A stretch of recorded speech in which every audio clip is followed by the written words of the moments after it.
In this episode, I am joined by Alana Fairchild, spiritual teacher, psychic, and author of the best-selling Kuan Yin Oracle Deck.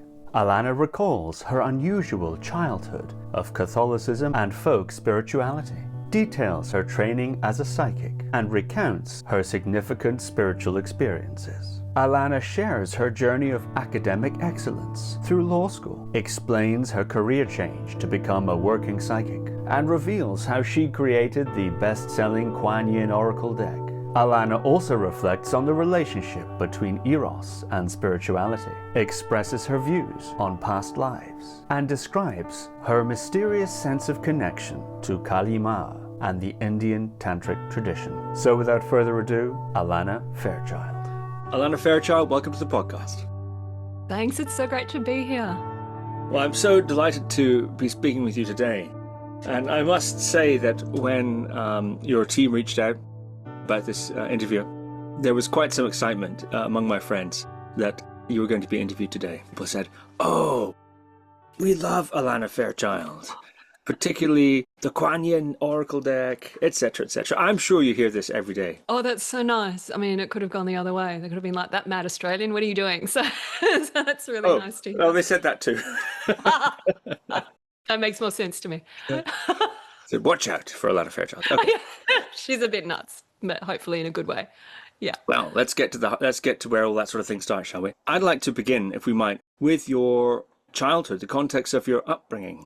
I understand you're very bright at school and did very well at that time, but I'm wondering if you could go even maybe further back and give a sense of the context of your upbringing. I really struggled in early school. I found a great deal of relief when I finally left school. And I think looking back, it was the sense of rules and hierarchy that I really struggled with a lot.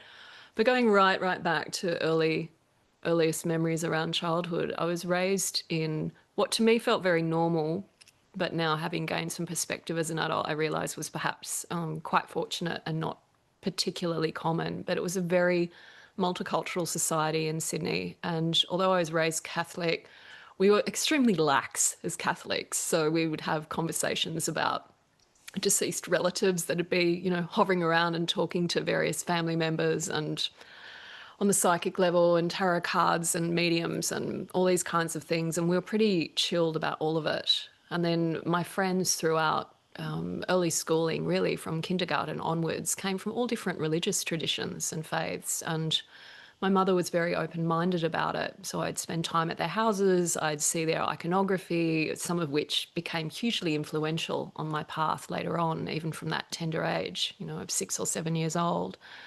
And so I just grew up with a sense of religion, but also spirituality and openness. And for whatever reason, a lot of fearlessness around that. It never really struck me as being an issue, that someone would have a different faith or a different path.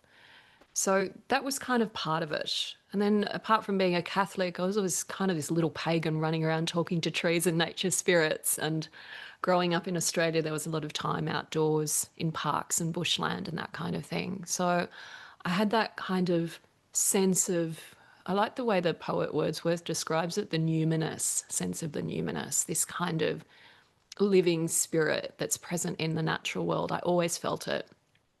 And when I was little, I used to do a practice which I now kind of associate with maybe being a Dzogchen practice that I had from a past life, but I had no construct around it, which in itself is very Dzogchen, right? So I just used to lie on the ground and look at the sky and witness a sense of, I don't even know how to describe it, maybe unity or presence, reality, whatever you want to call it. I didn't put words around it. I still don't really. It was just something that I did. So I've always had this spiritual inclination, I suppose you would call it, and the circumstances in my childhood, there was plenty of conditioning around all sorts of things, but somehow my spirituality escaped the noose of that. I don't know how, except to say there must have been some kind of grace around it, or I just didn't need to learn that lesson this time around. So I'm very grateful for that. There was a lot of emotional chaos, a lot of upheaval. My parents were going through a divorce process on and off for many years through my childhood. We lived in a multi-generational household. So I had at one stage, my great-grandmother, my grandmother, and my mother and me all living in the one house along with my brothers.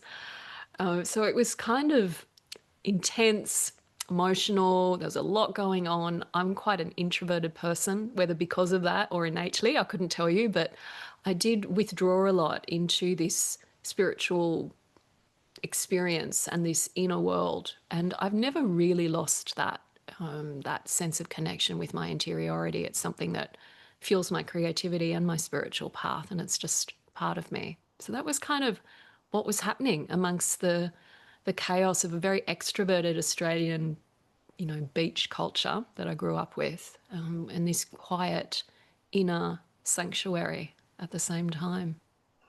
That's interesting. Where do you think that those more, how can we put it, almost folk spirituality elements came from in your family, that awareness of dead relatives and intuitions and that sort of thing that was coming up?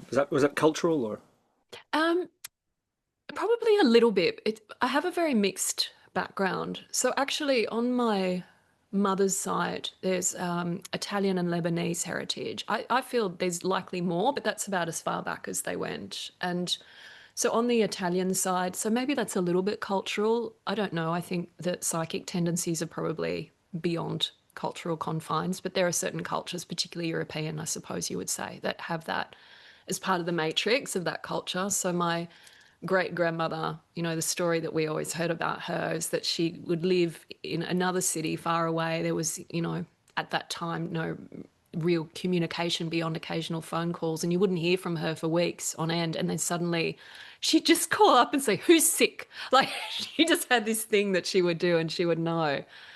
And then my grandmother had a devotion to Mother Mary, which I was kind of infused with, and has definitely carried through into my practice now, even although I'm no longer, identified with any particular religion, and renounced my official Catholicism when I was about 19. But I still have this connection. Just to me, it's beyond religion. It's this quite sacred spiritual connection with the Universal Mother. But my grandmother used to practice the rosary every night and had this sense of communing with spirits. When her husband died, she told me a story about him coming to visit her and sitting on the end of the bed, and, just so these connections. My mother had psychic dreams, used to see spirits. So it kind of got handed down the line. But then on the other side, the Lebanese side, I think it was my great uncle was actually the first Maronite cardinal to the Pope. So full on Catholic, like very structured. They probably wouldn't be having conversations about spirits. So I have this kind of, and that's just on my mother's side, but I have this kind of conflation of these, I guess, whatever you want to call it. I think you use folk religion or whatever you want to describe it as, but these tendencies along with these kind of more structured lineages, and they just somehow blended together and felt quite natural to do so, to me at least.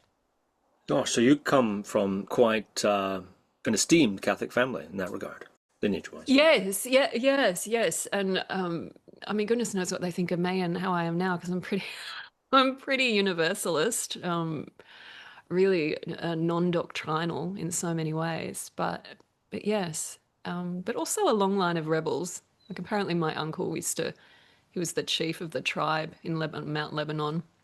He used to ride around on a white horse with silver pistols or something. I don't know. It seems a bit lawless and pioneering, but I think that's just how they did things back then. So it's a bit of a mixed bag. What about your father's side?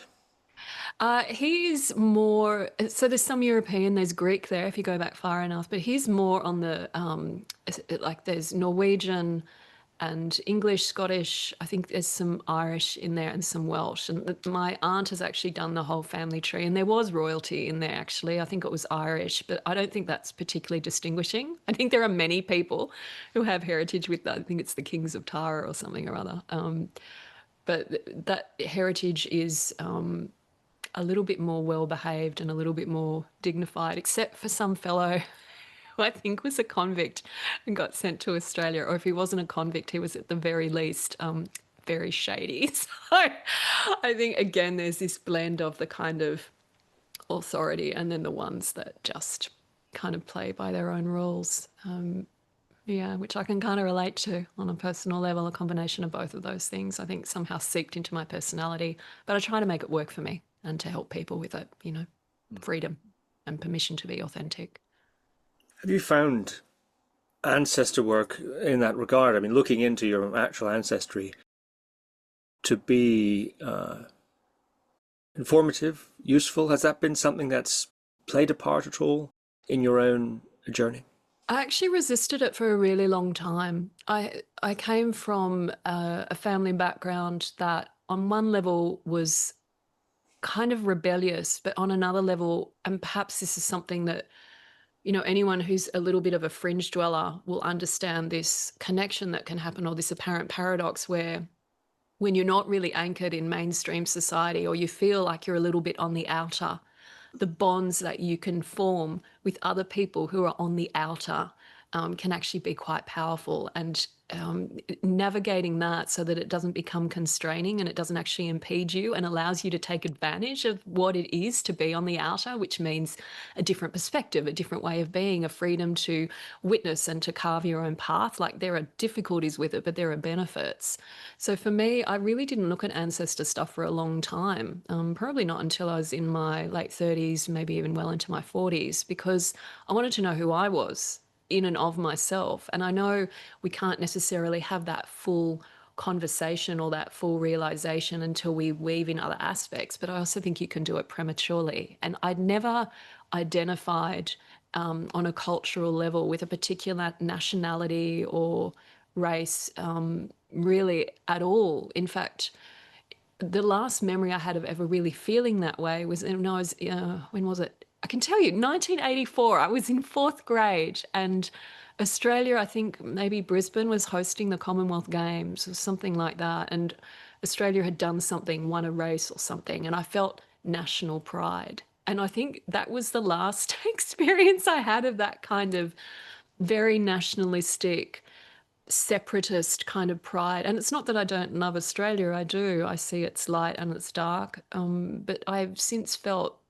very much a kind of, on one hand, not really belonging to this world at all and not really feeling innately human, but just having a human experience, but a kind of sense of humanity as one, as a whole family, that we're here to kind of, put our sleeves up and work together to try and alleviate suffering and help the evolution of this species. So, culturally, I didn't really get into that. So has it been formative? Not particularly, but it's helped me understand myself a little bit. But I needed to do that individual work first for me. It always comes back to that. What do I choose? And sometimes I think the ancestor work can help us understand where we've come from, and maybe some of the choices that aren't so conscious, that maybe actually have an intergenerational flavour, and then becoming a little bit more conscious about how we want to work with that. So I have a healthy respect for what previous generations went through and the burdens, but also the blessings that brings to future generations. But I'm very much about, what is your individual truth? How do you want to work with your inheritances? Don't let them define you, but decide how can you work with it to stand in the truth of what your own authenticity is. And that's, for whatever reason, just how I'm built, apparently. My parents, when I was growing up, didn't tell me really any family stories or impress that kind of a lore or legendarium on my brother and I, for exactly that reason, in fact. And then as we got older and we became more individual, became adults and so on, the stories started coming out more. But they were quite keen not to sort of shape us, I suppose, with those kinds of stories and limit us down some sort of a direction or other. That's very special. I remember hearing, I think it was Sadhguru in an interview, and his daughter was saying to him, why haven't you, when she was a teenager, a young teenager, and said, why haven't you taught me anything? All these other parents are saying things to their children. And he just said, I wanted you to be free. Like, I didn't want to put that on you. And I thought, gosh, what does that do to a person? How is that? It's a different response. How was it for you? Was it a liberating thing? Did you like that? Did you appreciate that ultimately? Yes, I think so, actually. Yeah, I think so. Freedom has two dimensions, like Erich Fromm says, in Pure Freedom.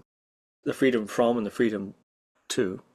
And I think any freedom comes with a price. And so that freedom from family legends and so on and so forth, that lack of a blueprint, or at least less of a blueprint, brings freedom in all kinds of ways, but it also puts the burden of discovery on the person. And it is a burden, actually. Yes. So I personally would rather acclimatize to the burden of discovery and the unknown and so on than I would be burdened with belonging, excessive belonging. But I think it is a balancing act, and different personality types suit a different ratio. I completely agree. I feel more affinity with how you're describing it for me personally, but I completely agree. It can leave you untethered and then trying to find your roots. And if you know how to find your roots in multiple ways, like I found for me, one of the things that really drove the intensity of my spiritual relationships with the mystical dimensions is the limitations that I found in my human relationships. And I don't think that the human bonds can be replaced by spiritual relationships. I think there's a danger in that, to try and take what is essentially personal and subjective and make it archetypal. You want to take care with that, but there was a way to work with that sense of not being fully maybe understood or seen or received, loved, but in a way that was more limited than what I needed. So I reached instinctively, like a plant reaching, the roots for the nourishment in deeper or different soil, to the spiritual dimensions to provide it, which is where I found it. But for others, that would be terrifying, and they may shrink back in the face of that, not expand. So I completely agree with you. I think temperament and just the way we work with circumstances is less about the circumstances and more about the soul or the spirit and how that being wants to respond and what their path is. Yes, a couple of things you've mentioned there caught my attention. One of them is you said that, sort of throwaway comment really, that Dzogchen practices, maybe you did them in a past life.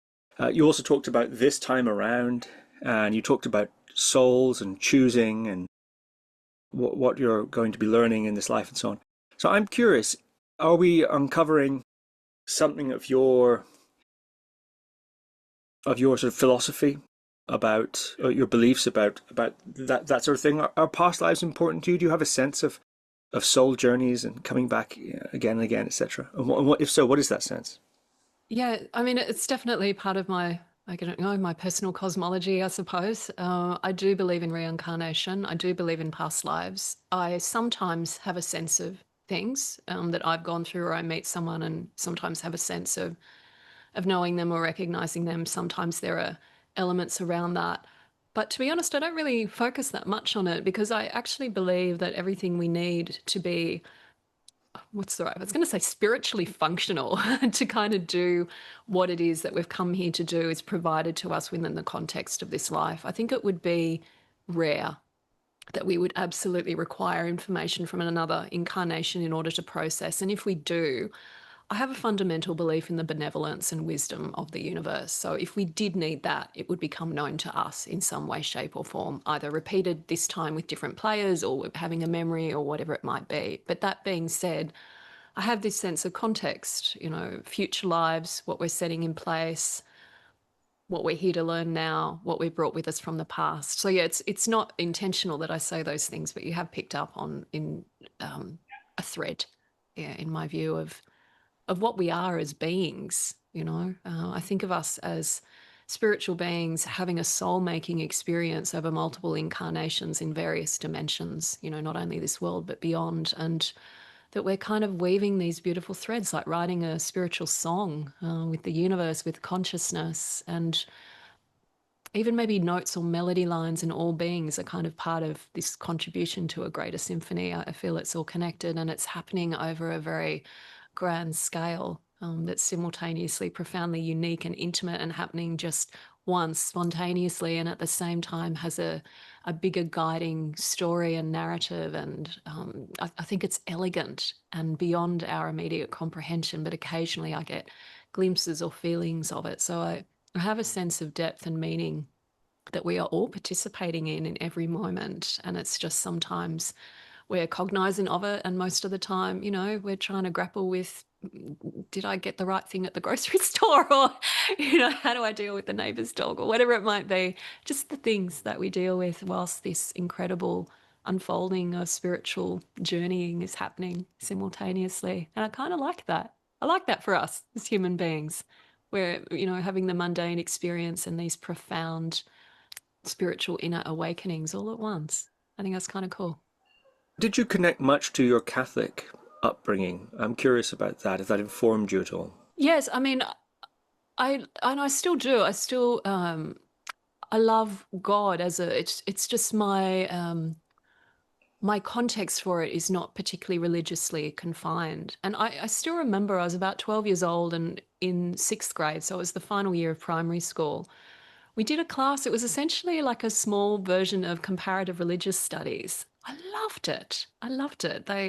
How it ended up in a Catholic curriculum, I don't know, because I went to a Catholic school, but they just had a small class. It went maybe over a few classes, and we looked at different world religions and some of the symbols associated with them. And I loved it so much. And then there was a prayer that we used to say, which I think is part of the Catholic canon. And I'm trying to remember exactly how it went, but it was something along the lines of in talking about God and talking about in the beginning and the end and beyond the end, or beyond the beginning and a world without end, or something like that. But it was hinting at vastness, something that I think the Hindu religion pays beautiful awareness to. But this was like, I was 12, this was my first exposure to that. And I remember there was a moment when my brain just clicked into it. I have a similar thing whenever I get anywhere near close to Dzogchen. It's something that just happens, and the brain kind of clicks out of the regular analytical kind of state of being, or even the creative flow, and goes somewhere else. And it's beyond concept and beyond word. And it's I don't know, like flying or something. I can't explain it, but it's profoundly liberating. It's not just freedom, it's something else entirely, an experience beyond having an experience. Sorry, I feel like I'm getting a bit esoteric here, but there was something in that moment that that I come back to, because I've realized that in my experiences of different traditions, I'm always looking for the mystical heart, or the commonality, the common thread. So yes, I did connect with my Catholic upbringing, but perhaps in a way that was a little bit deeper. In fact, when I was about 10, I did my, what do they call it? First Holy Communion. And my mum bought me a watch as a gift. And I was a little strumpet, and I said, I got, you know, it was a beautiful watch. It was engraved. I was like, I don't want this. I said, where's my religious paraphernalia?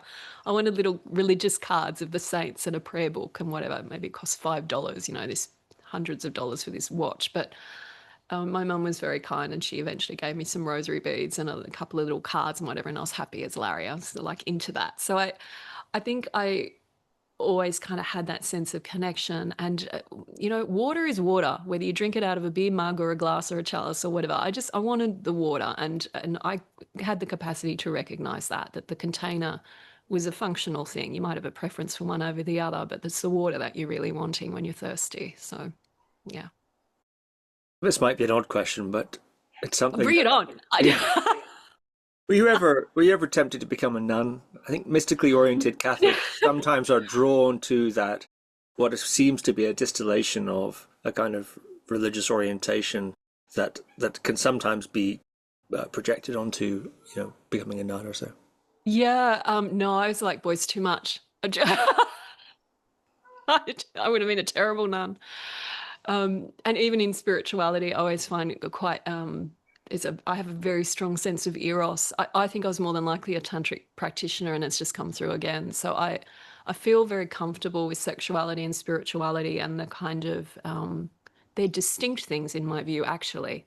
And the energies, they move in a different way, but there's a capacity to integrate to some extent. I think you have to be beyond the skill level that most of us could even imagine to really truly practice, like you know, what do they call it? I'm having a total menopause blank moment, but the yoga of bliss, you know, to be able to practice that is next level. But no, so none, no. But love for God and fierce devotion, yes, always. Karma mudra, perhaps. Is that what you're thinking? Karma mudra, yes, thank you.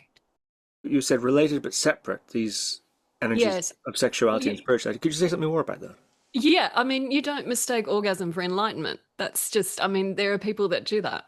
And I think that's a little bit absurd. But you can recognize that the flow of the energies and the rising of Kundalini could be connected to your sexual awakening and maybe even your spiritual journey of cleansing and purification. But they're not the same thing.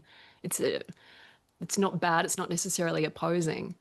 But, you know, I think you have to be clear about what you're actually looking for in your spiritual journey and what you think the hallmarks of spiritual awakening are actually going to do for you. And it's not always that that easy to differentiate. I think particularly in the West, where we don't necessarily have a clear construct around it, whereas in Eastern cultures, I think the understanding of the differentials and how those things can work together, like in Tantra or, you know, Kama Mudra or whatever practice you might be attempting, they can work together, but they're recognized for being distinct energies, maybe like different vitamins for the soul, neither inferior or whatever, but serve different functions perhaps. But ultimately, hopefully, well-being, but you recognize for what they are. So I don't fall into this, I think is more of a Western notion of Tantra that can sometimes rob us of our spiritual potential, I feel. How so?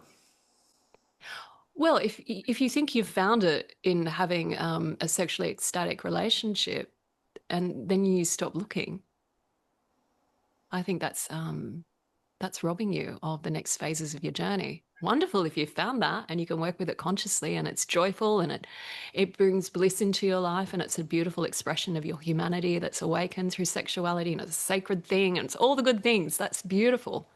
It's beautiful.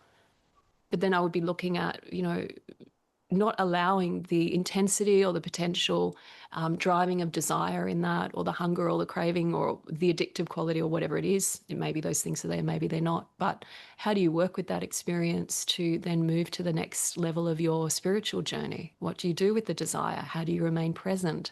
What does it do for you as a person? How do you navigate attachment and aversion? You know, when we hear about Tantra in the more Eastern perspective, I like it a lot because there's this understanding of taboo, and it's not, sometimes I think it's just a cultural clash, but we can take the idea of taboo and then use it to legitimize or justify behaving in, you know, ways that are just expressions of attachment or desire and say, oh, well, you know, I'm breaking moral codes or I'm doing this or I'm doing that. It's like, well, no, you're just in attachment or desire. Like we're all grappling with it, no judgment, but let's call the spade and go back to the Eastern context of taboo. Like I think about the, you know, the practitioners in the cremation ground that may eat a bit of flesh or have a sexual relationship with a consort, and it's not done out of desire or lust or anything else. It's actually quite a dangerous path, it's considered, you know, as any tantric practitioner will know, because the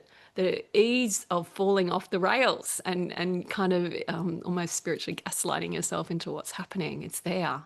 I think that's why they kind of say maybe sutra is a better, you know, path at certain stages. But for those tantrics among us that just want to be in life and feel that, you know, desire to practice in this way, we're going to be in these spaces where we have to be honest with ourselves about the energy and not to judge it. You don't judge it, right? There's no point in that, but just be honest about it and be willing to see it for what it is. Mm. It's very interesting you've brought this theme up. I think this relationship between sexuality and spirituality, it's one of those relationships that has many different theories about it and reveals certain orientations. For example, the relationship between spirit or soul, as you've used those words, and body. Some religious streams are rather anti-body, anti-world. Yes, this is true. You might argue even aspects of Buddhism are like that, early Buddhism. But other streams are sort of more world-embracing, or you know, something like that. Sometimes it's just, the difference is transcendence versus immanence. You know, these are sometimes the two words used, right? So yes. I'm wondering what your feeling is on that in terms of your own philosophy or spiritual orientation? Is it pro-life, pro-body, pro-world, anti, or are there qualifications there? I love that question. I always say divine is immanent and transcendent simultaneously, and the dichotomy between the two is something that we grapple with human or karmic vision, because we see things in polarities, and it's part of how we function. So it's a mechanical thing, not a truth thing. And trying to eradicate that vision doesn't make much sense. I think we're here to try and work with it. But I like the idea of subjective versus absolute truth. So you can recognize, okay, I have this limited vision. I see this as a dichotomy. Even when I was saying earlier about sexual and spiritual energy, if you go deep enough, everything is coming from primordial, emptiness. So like there is no distinction, but we need to operate within meaningful parameters of what our sense of reality is.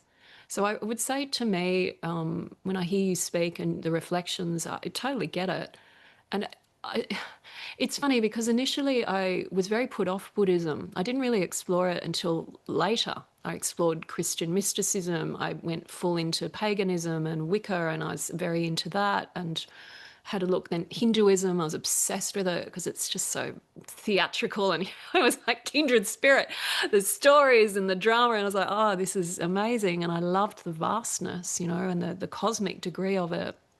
And then it wasn't really until far later that I kind of looked at Buddhism and had to get past my initial conceptions around it, is this anti-experience? Like I really did struggle with that. And I think it's neither one nor the other. There are threads of it. I think there absolutely are. But there are also threads of this, philosophy of the precious human life. And on one, brutal, chud, or like removing self-cherishing on one hand. And then on the other hand, recognizing the sacred preciousness of this body and the capacity to have spiritual experience. So it's nuanced and it's complex. And I think that's far more interesting and far more meaningful than, even assuming, like I can be quite clear about what my thoughts and feelings about the divine are. And to me, it's a very personal thing. So I feel like I know this energy and this dimensionality very well, but I'm also sensible enough to recognize, in the Bhagavad Gita, when they talk about Arjuna begging Krishna to reveal his true form. And Krishna's like, I'm paraphrasing now, but Krishna's like, I don't know if you really want that. And Arjuna's like, yes, you're my beloved, show me. And so Krishna just like gives him a glimpse, and Arjuna freaks out and goes, I put your clothes back on. I can't cope with what that is, because it's beyond. So I think, I love that we're having this conversation. I love that there'll be people that'll be listening to this and it will be something that they've thought about and that has meaning for them.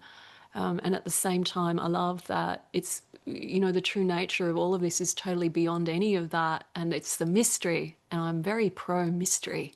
I'm very pro being in the uncertainty and not knowing, and being able to, experience our spiritual path and our lives as a kind of trustful, simultaneously with a sense of confidence and certainty that we will be caught in some way, but also not really knowing how and what's going to unfold from it. And it took me a long time to get to that place. I wanted certainty. I didn't have a lot of that stability and that sense of certainty in my upbringing. So I really craved it. And then after a while, I just kind of thought, well, I've been in this now for a while. I've, tried to give this to myself. I'm feeling a bit suffocated by it. I need to open my mind and my heart and my energy to let life do what it's doing. And I don't think I really started doing that fully until I turned 40. So I'm now 50 something, 51. So, the last 11 years. And I was hovering, I was in it. I was doing my work. I was on my path.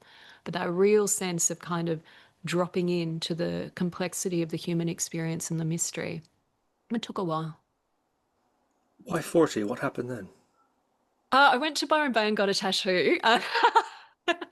And I wanted to get one since I was 16 and I just couldn't decide. And then I saw this Tibetan tattoo, which is, it's a script by I think a former monk who might be now living in the UK, actually, called Tashi Mannix. And it was a beautiful script of precious human life. And I saw it and I went, that's what I want.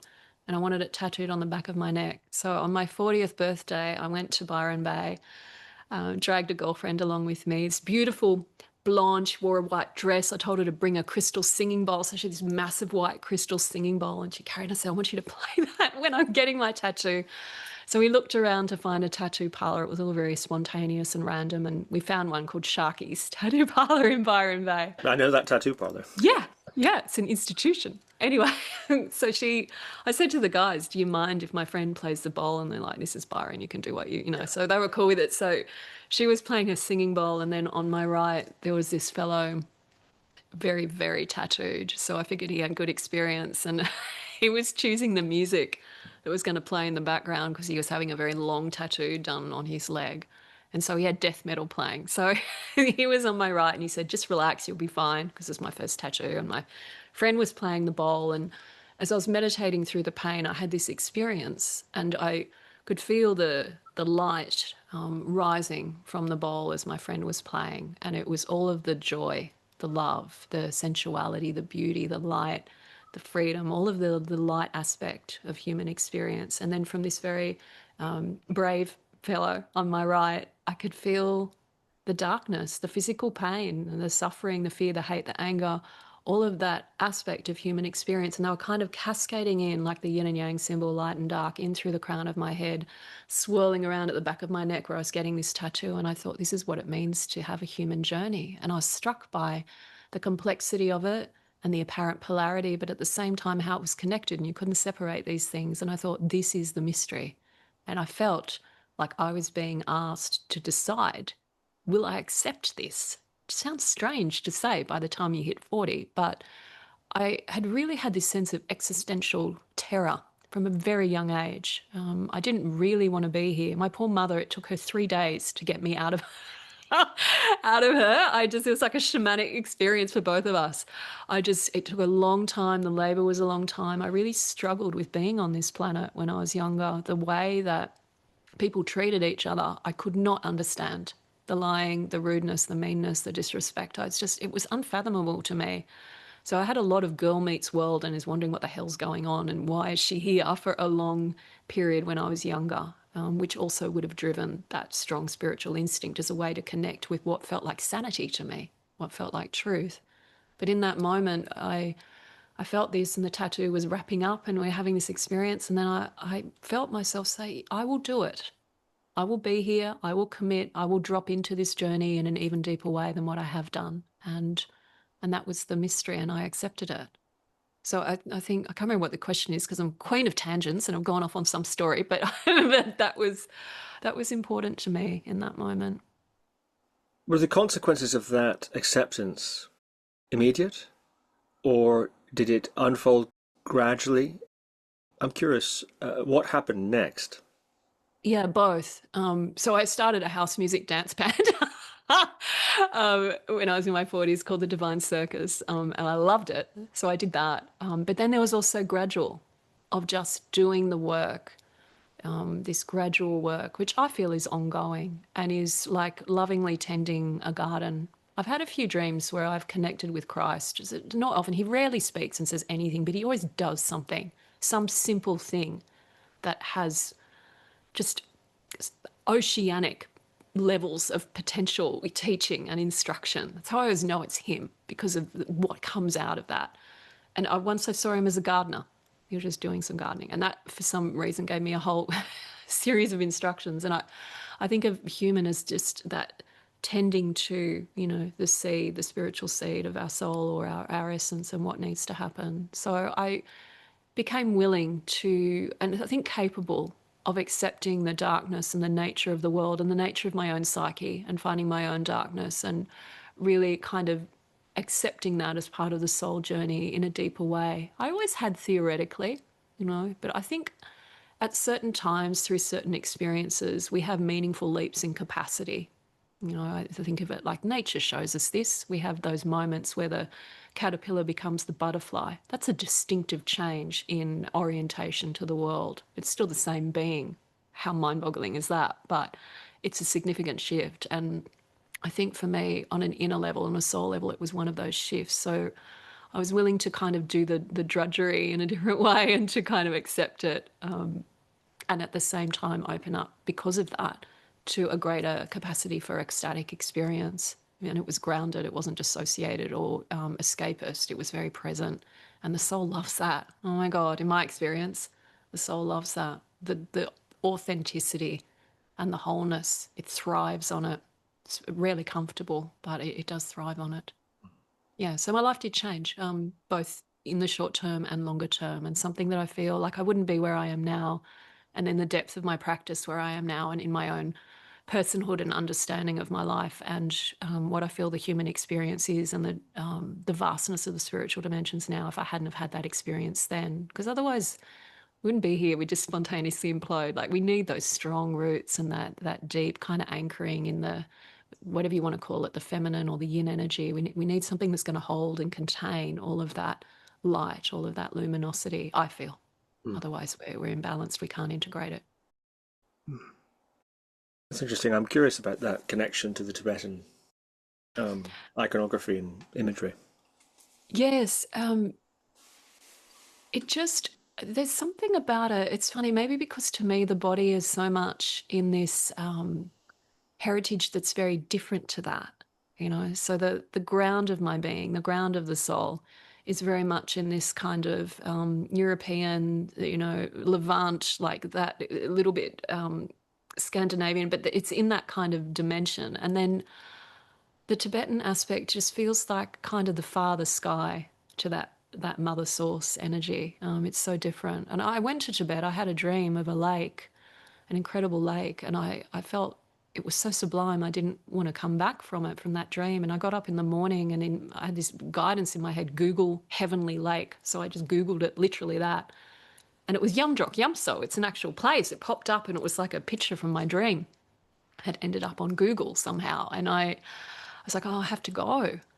So I did. It took me a while, about 18 months, to prepare myself spiritually and physically to be able to go. And then I took a group with me, and we went. And it was sublime, and a whole heap of things happened when we were there. But there was something about the otherness of it. And at the same time, I have such a deep heart connection with, whether you want to call it Chenrezig or Kuan Yin or whatever name you want to give this being. But, I once saw the Dalai Lama do, it was Simanada initiation empowerment, and he did it online. And there was a moment when he was doing the transfer through the eyes of the gaze, and it was so fabulous because I adore him, and he's a friend, in my heart that I feel I've known for lifetime. So I was looking at my beautiful friend. I always smile when I talk about him or think about him. And then at the same time, then there was his essence, which of course is said to be the bodhisattva of compassion. But I saw it come through his eyes, and it's like I was seeing my two great friends at once, in this moment. So I feel a sense of that being. I've had experiences with Kuan Yin and Denver. It's a bit weird, but I have Nepal, different places, and it's like he or she, depending on where I am and what gender this being appears as. But it's like I walk into a room, I can smell the perfume and sense the presence, and it's sublime. So that comes from somewhere. I don't really need to know where, but I think that's that connection also with the Buddhist culture. Although again, I feel she's transcendent, like Mother Mary in Catholicism. You don't have to belong to those religious traditions to feel a connection with these beings, but that's also the cultural matrix. Kālī Mā in Hinduism is another one that I feel this innate bond with, but they're not different beings in my view, just different emanations. And it's the female representation of Kuan Yin rather than the more male-coded representation of Avalokiteśvara that you more strongly resonate with. I'm deriving that from your pronoun use. Yes. In my work, I generally speak more about Kuan Yin, but I've had experiences with both. Yes, but it depends on where I am in the world, because I have found that in different places, he, she manifests in different genders. And it's not intentional on my part. It just happens spontaneously. And it takes me a beat to go, oh, this is what you are here. Like in Nepal, it was Avalokiteśvara holding the wish-fulfilling gem. It was so strong. And then when I was in, where was it, in the United States? Somewhere outside of Seattle, I was doing, and it was Kuan Yin who was there. And I was like, what's this about? But so it's not something, I recognize it as the one being, but the gender does seem to change based on where we are in the world. I kind of love that, because I believe that's part of the divine intelligence. It's very responsive, and it has wisdom. So the way that it's going to show up in our lives or in different parts of the world or the planet or different times is going to be sensitive to that? How can it be best received? And why wouldn't it be? If it's infinite in resourcefulness and capacity to manifest, why wouldn't it change and grow and adapt to reach all beings? That makes perfect sense to me. When did this special connection to Avalokiteśvara, Chenrezig Kuan Yin, arise? And did it precede or proceed your connection to Kālī Mā? Kālī Mā was first. It was when I was about 6 or 7. 6 or 7? Yeah, I went to a friend's house and she was raised by a Sikh father. So they had Guru Nanak sitting over their fireplace, a big image of him, and then a Hindu mother. And for whatever reason, they had Ganesh and Kālī Mā. Unusual. You wouldn't normally see, I would imagine, Kālī Mā because they weren't South Indian, or the mother wasn't South Indian, but she was there. And I was obsessed from the from the first moment. I don't know why. I was never scared. Later I got scared when I when I worked with her, and I thought, she's a force. Like, sometimes I feel her and I think, oh, I love you so much, and it's blissful to like chant the mantra and have just a moment of connection, but I always know something's going down, and I'm like thinking, I don't know how I'm going to feel about this. So I've developed a healthy fear, or a healthy respect, we might say, but I wasn't afraid initially. So that predated Avalokiteśvara. I had all this art of Kuan Yin, and it was maybe in 2009, somewhere around there. And I'd gathered it, and it was kind of in my healing room where I was practicing at the time. And I didn't really know much about that being. And then I had been praying because I wanted to write an oracle deck, and I'd wanted to do it for a while. And it just, nothing had really materialized. And I had just published some CDs, meditation CDs, with a publisher. It was the first thing I'd released. And for some reason, I had looked on my website and I had an ebook that I'd written, and he read it and he said, I didn't know you could write. He goes, I don't know why I'm saying this to you, because I would normally give this to an established writer, but I can see you can write, and I have all this artwork, and I'd like to do a Kuan Yin Oracle. Would you like to do it? And I was like, yes, of course I would. And then he goes, I'll send you the artwork. So he sent it to me in a, Dropbox file or something like that. And I opened it, and it was all the images that I had in my healing room. And I didn't even click that it was the same artist. And it was all the work from Zheng Hao, who's the artist on the Kuan Yin Oracle. And I felt this sense of synchronicity and a gift. It felt like a gift. So that was my first oracle deck that I wrote, and that was in, I think it was around 2010 or 2011 when it was published. And I remember writing it, and I thought, I don't know if anyone's going to connect with this, but I'm going to write it the way that my spirit guides speak to me. That's the language I'm going to use. That's the messages that I'm going to share. So I wrote it, and it's basically an externalization of the conversations that I had with my spirit guides, throughout that first portion of me doing my work, that first 9 years that I was working. I started full-time in the year 2000. And it's done very well. It's all over the world. It still continues to pop up all over the place. So there's something in it clearly that resonates for people. But that was when it became distilled. I think the seed of it was always there, but I had no language for it. And that gave me the beginning of a language for it. And I think it then prompted some of my explorations into Buddhism. But I always found it interesting.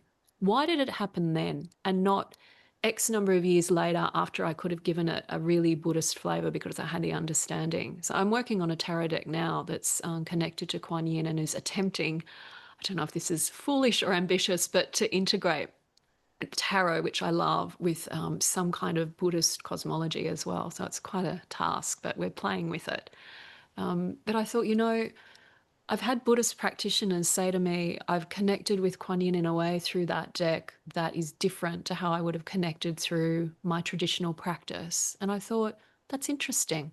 Like, I feel sometimes there's a space and a place for the things that are authentic and come from a genuine spirituality, but not necessarily grounded in doctrine, that can give us something that we might not be able to find in the traditional spaces. And it doesn't diminish the value of the traditional spaces. It's just bring through something else, like the balance maybe between orthodox and traditional medicine, or, holistic views of medicine, perhaps. Everyone's going to have a different view on that, and what their balance is. But I thought there's something in this. There's a meaning in this, and probably a divine timing and a cleverness in it that had happened in this way that seems to be a little bit back to front, but also maybe serves a purpose. There's this whole other thread that I'd like to pursue with you, and we may, if we have, I will begin it now. But I might petition you for a sequel at some point. I don't know. Okay. To that, but because you're talking now about Buddhism and your deep involvement with that, it's been unfolding, and you've begun to reveal a little bit how that started to occur. But I'd like to go back and follow your path before all of that came. You graduated high school very successfully and began to study law.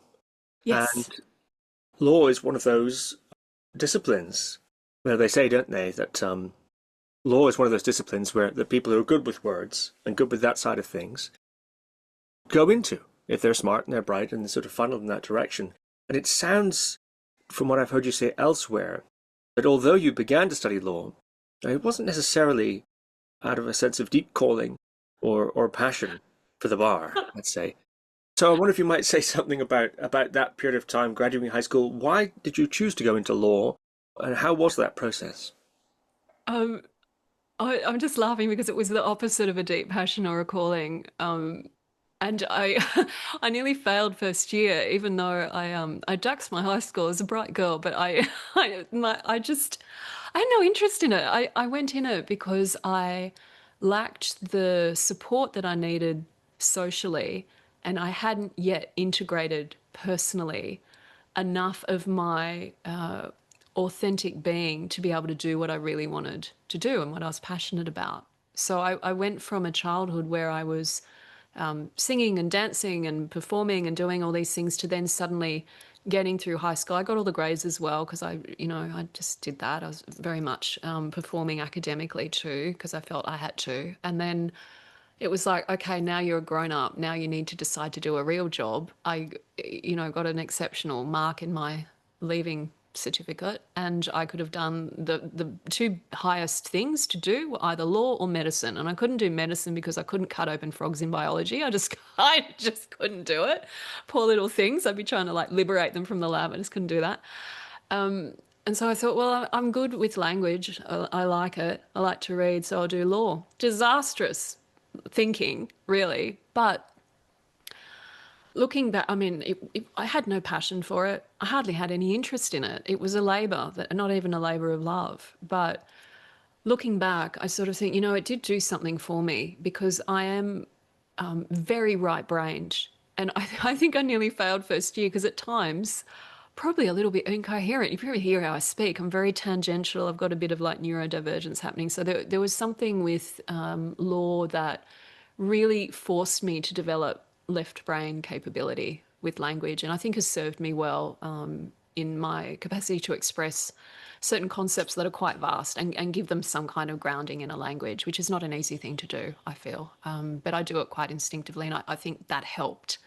But I knew it wasn't for me, and it was the only reason I finished it was just out of sheer stubbornness and not really knowing what else to do. And then in my final year, a girlfriend said to me, you need to go and see this woman who's a psychic reader. You need to go and see her, because I didn't know what I was doing. I had job offers from law firms and a corporate one in particular that everyone was like raving about, oh, this amazing thing. I'd won a clerkship and whatever. So it was all set out.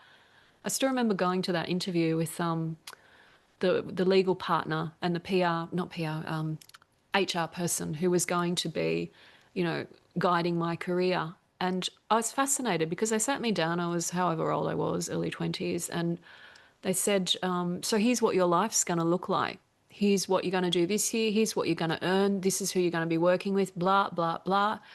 And that level of certainty was totally unfamiliar to me and kind of appealing in a way. I was like, wow. But also I had depression. I was struggling with anxiety. My soul was suffocating. It wasn't my path.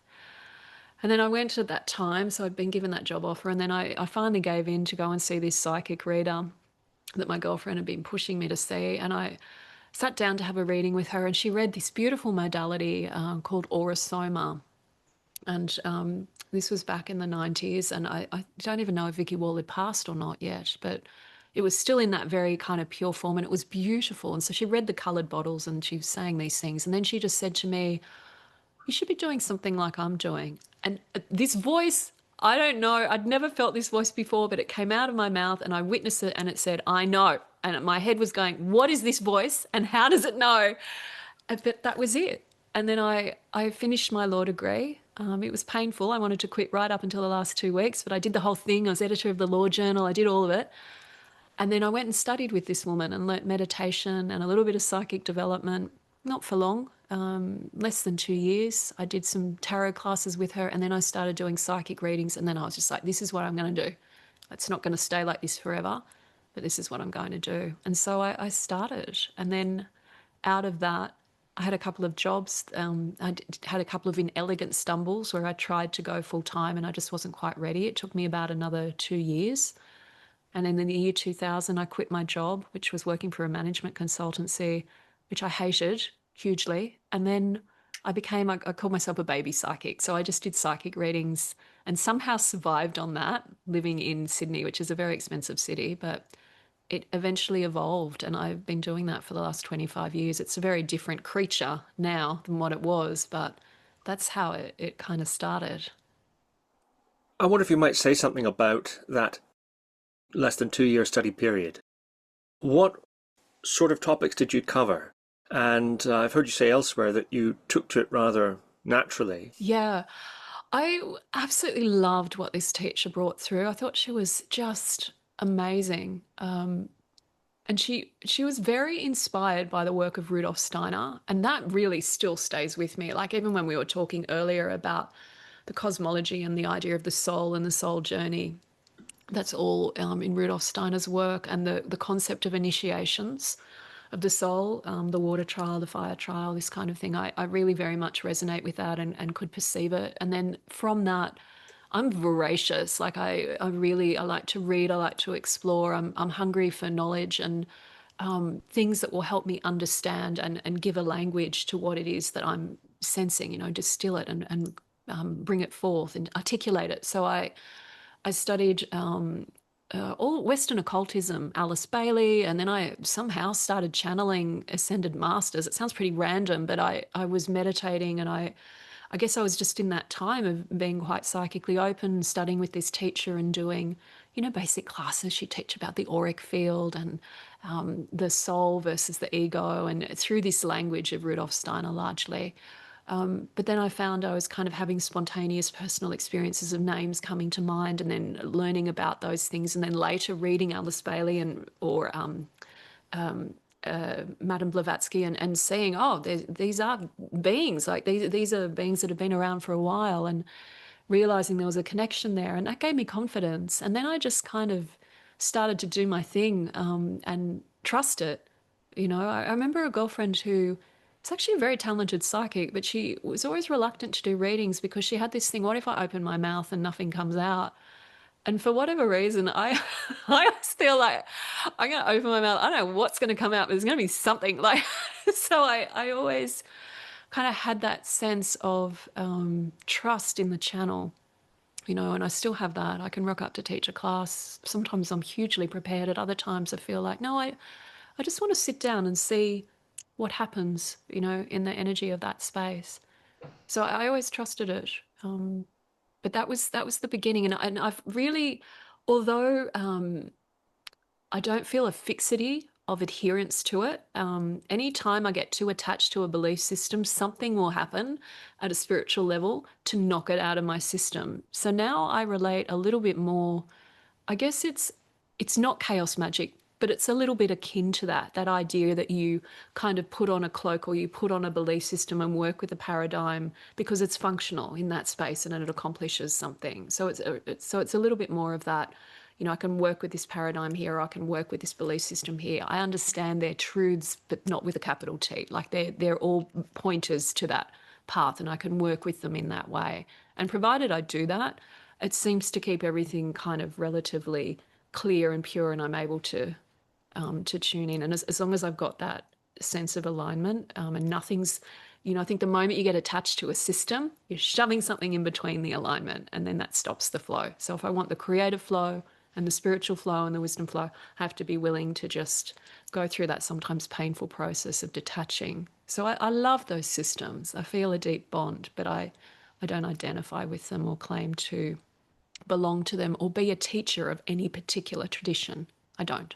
I just share what comes through from my various experiences and some of the understandings that I have that have evolved out of, those encounters and learnings from those traditions. But I'm not, putting myself as a teacher on that level at all, and I never will. It's not my nature.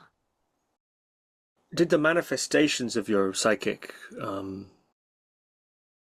openness or unfolding or gifts change? In other words, it sounds like you began to channel ascended masters. Did you then stop channeling ascended masters? And what about the modalities? Did you find that this modality was open to you for a period of time and then it closed and another opened up, etc.? Or have there remained through lines in the way in which you've related to that aspect of yourself? I love that question. I think the essence remains. The things that feel like I never would say that I've cut them off and gone somewhere else. That little butterfly idea of I'm on this flower and I'm on that flower. No, I think the soul, my experience of the soul is that it's not into habituation. If that happens, it starts to impede its growth. So as long as you can get the essence of something, you carry it with you. And then you look for either it's a different essence that's coming in and you start to kind of weave them, or you're looking for an evolution. So I don't remain practicing those specific things. I feel more like if I was going to try and choose a archetype to describe, I guess there's two. There's the mystic and there's the artist. And I've always felt that this might sound like a weird thing to say, but it just feels just incredibly relevant in this day and age, especially when we're talking about masculine energy, right? So I believe every being has feminine and masculine energy within. And I feel one of the aspects of the masculine energy, regardless of gender or biology, is that it wants to explore unknown territories. And sometimes that comes out in very concretized ways sexually, right? And in other ways, like, for example, I have quite a lot of masculine energy, but I don't have a problem with faithfulness in relationship. And I think the reason for that is that creatively and spiritually, I give myself free rein. I don't impede myself in any way. If I want to follow this thread or this path and it's speaking to me, I go for it. And there's something in that freedom and that openness that allows me to really experience a wholeness. So I never feel like I'm abandoning something for something else, but at the same time, I never feel latched onto it or constrained by it. And I think for whatever reason, for me, that works. So my work has gone through a lot of evolutions. It's not that I don't channel ascended masters or anything anymore. Occasionally I might get one that's kind of popping through. Like sometimes I go back, it's like revisiting old friends. I might start working with angelics again, and it's like, oh, I love this energy. I went to witness a Catholic mass. It was very strange. There's a whole story around it, but maybe for another time. But I went, and it was 20 years after I'd been in a church. I hadn't been to a church, anything to do really with Catholicism in 20 years, except for this ongoing love for Mother Mary. But as I've said, to me, that's universal. And I went and I watched this mass and I saw it through more open to clairvoyant eyes. I was fascinated, like the whole transubstantiation and seeing actually what was happening on the spiritual level and the energy as the priest was doing the mass. I was like, I'm freaking into this. Like, this is cool. And I loved it. But I didn't want to go back and be Catholic again. I just saw it in a different way and could bring the threads of other things that I'd opened, and it enriched my understanding of the other places that I'd been spiritually. I hope that sort of answers your question. What did you see in the mass? Oh, I have to remember now, this was quite a few years ago. I think one of the things that really struck me was in the moment when the priest was holding the Eucharist, and I remember seeing and sensing the presence of the Holy Spirit, which I have felt a handful of times, not hugely often, but I have felt it a handful of times, actually kind of like descending and this kind of alchemy of the physical substance of that host becoming impregnated with the spirit. It was super cool. I was like, oh, this is really like, yeah, and the wine and the blood and all of that, I could actually see that this is not just saying something and having a symbolic thing. This is actually a spiritual occurrence that's taking place. It was super cool. I loved it. Is that sort of a perception in that specific case, somatic? In other words, a felt sense? Or is it visual, either externally or in the mind's eye or in the kind of spiritual eye, etc.? Just sort of informational or conceptual? By what medium does that come to you? It varies. I'm kind of a multi-sensory person. So I know some people skew, like they're hugely clairvoyant or clairaudient. I know one lady who's clairfragrant. She just like smells, she smells things. That experience was a combination of inner and outer vision. So I could almost, like if you see heat coming off the concrete and it kind of shimmers, not everyone would necessarily see it, but if you're kind of looking and you can see it, it was not coming up, it was kind of coming down, but I could see it physically in a very subtle form, and I could see it with my inner eye, and I had a simultaneous knowing this is what's happening right now. So it was a kind of a combination with that, but it does vary. Sometimes I literally hear things, sometimes see, sometimes smell, but not often. I might feel something. Like one time I was writing in my journal about some difficulties that I'd had with my father. I was trying to understand him, and I was writing, and as I did, I had the taste of alcohol in my mouth. I don't really drink. So I was like, what is this? And I was like, do I just have flower essences that have brandy in them? I was trying to make sense of it. And then I thought, oh no, this is my grandfather, and he was an alcoholic, and that's what he's telling me. And suddenly I was like, oh, and I understood my father and the pattern and what had come through his lineage that no one ever talked about. And it was just like, what do they call it? Clairgustus, taste. Like it was a thing. I was like, okay, so that doesn't always happen, but it's multifaceted for me. So I feel probably for all of us, we never really know how spirit's going to show up, but yeah, in those circumstances, that's how it happened. But I don't have expectations around that. Sometimes it happens, sometimes it doesn't. Yeah. Gosh, that's fascinating indeed. I must petition you for a sequel, Alana. Oh, I'd be happy to, yeah. Oh, good. Alana Fairchild, thank you very much. It's an absolute pleasure. Thank you for listening to another Guru Viking podcast. For more interviews like these, as well as articles, videos, and guided meditations, visit www.guruviking.com.